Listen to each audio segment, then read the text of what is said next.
Narito na naman tayo sa Faith On, pag-ibig na hindi tumitigil, panalangin ng isang alagad ng batas.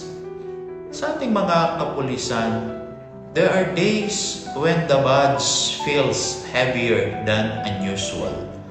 When the noise of the world drowns the quiet cry of your own heart.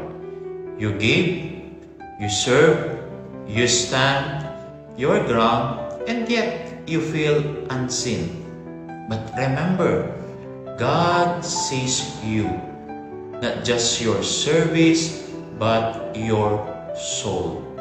Sabi nga sa Psalm chapter 34, verse 19, the Lord is close to the broken-hearted. Save those whose spirit is crushed. Even when the world misunderstands you, God understands you.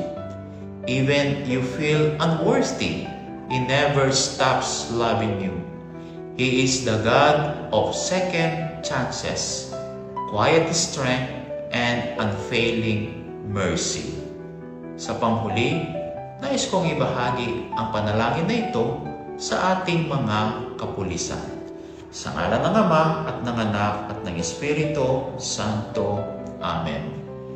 Panginoon, kapag ang mundo ay tila hindi ako nauunawaan, Ikaw ang aking kanlungan.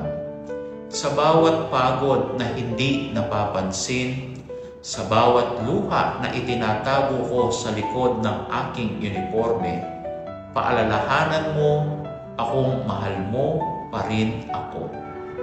Hug me with your mercy, Lord. Let your love be the armor that protects my soul. Make me an officer of justice, but also of compassion. Heal the wounds that duty has left behind.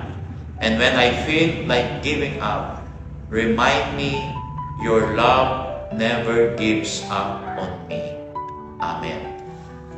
Sa ngalan ng Ama at ng Anak at ng Espiritu Santo. Amen.